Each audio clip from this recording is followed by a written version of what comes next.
What's up, investors? It's the Russian dude. Let's immediately talk about the possibility of Elon Musk taking the advisory role in case Donald Trump becomes the next president of the United States in November. Long story short, previously, several years ago, Elon Musk and Donald Trump, they did not like each other. So the question is, what happens now?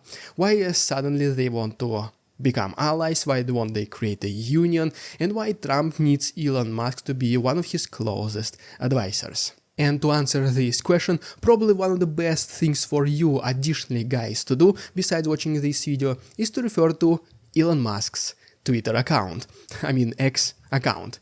You will be able basically to see that Elon Musk is not that very much fond of this illegal immigration situation, of the way of the economy is being handled by the Democrats. And it's not like that Elon Musk is like fully hating Biden administration or anything like this. Yes, there is a very big dissatisfaction with this. And it's not like he supports fully whatever Donald Trump is saying. But this whole situation can be characterized is that Elon Musk prefers the Biden administration not to be the next, once again, president of the United States, not to be the next rulers of the United States. He does not prefer this to happen, more that he wants Donald Trump to win the elections.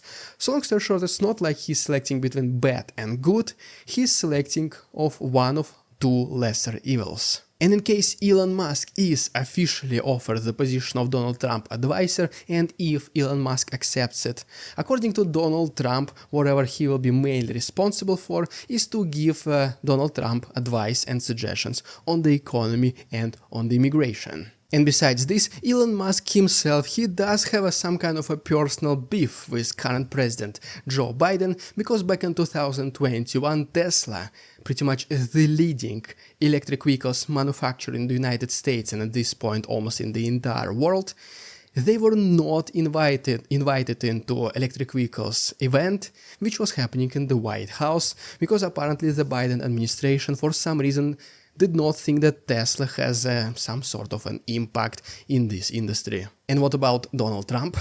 Well, he gladly accepts any single person who does not like Democrats, in fact, who hates them. Like, let's be honest, let's use the real terms, and the more influential the person who does not like Democrats, the much bigger friend this person becomes to Donald Trump. You already know this saying, the enemy of my enemy is my friend. And since Elon Musk has a following of millions of people, he sometimes can switch the moods of his followers, literally by just tweeting something.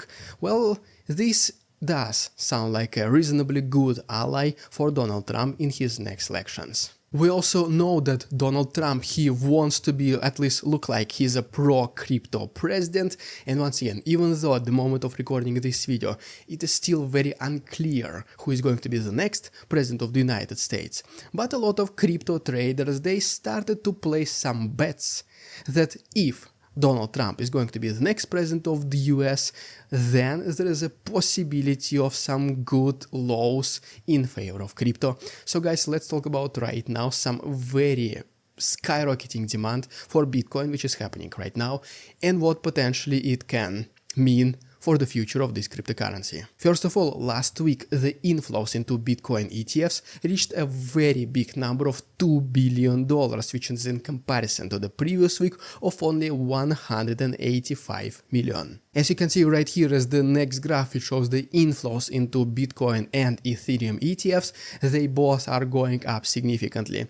And the main reasons, as called by the crypto experts, is obviously the approval, adoption and creation of the Bitcoin and Ethereum ETFs. Another graph shows us that a lot of Bitcoin whales, once again, they started buying the cryptocurrency, and Bitcoin whales are obviously wealthy people or organizations who can theoretically move the Bitcoin prices up or down just with their only single transactions. Another graph shows us that the number of active Bitcoin wallets / addresses also started to go up, which basically shows that this whole entire sphere, this ecosystem, let's call it like this, also started to kind of wake up. And even though Bitcoin right now, once again at the moment of recording this video, is trading somewhere close to its all-time high numbers, not too many people are actually feeling this FOMO, which is the fear of missing out. Basically the feeling whenever you do not have an asset, let's call it like this, like crypto, I mean Bitcoin. So you do not have Bitcoin yet, and you see it's always going up, it's going up, it's going up, and then you start feeling like, oh man, I should have bought it a long time ago. This is what is fear of missing out. Surprisingly, even though right now the price of Bitcoin is near close to its all-time highs, the fear of missing out feeling is not that high. And most likely, one of the possible explanations is the following.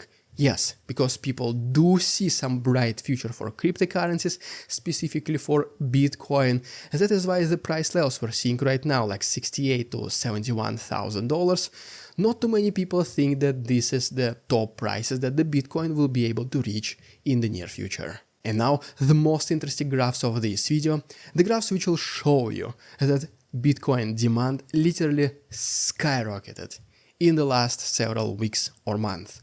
First of all, you can see right here that Bitcoin purchases, that the Bitcoin demand in comparison to supply increased by 5.5 times, not percent, there is 5.5 times more demand than supply of Bitcoin. But the situation is even more extraordinary in the Bitcoin ETFs category, because those managers, hedge funds, and basically those people who do manage ETFs, they purchased 8 times more Bitcoins in the last several weeks or months than the total number of Bitcoins which was mined, which is a huge difference. If you've been watching my last several videos, you potentially already know the reason for this.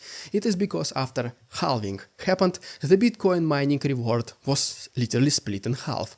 A lot of Bitcoin miners, they exited this industry, so that is why the supply of Bitcoin reduced, while the demand increased because once again a lot of Bitcoin ETFs were created.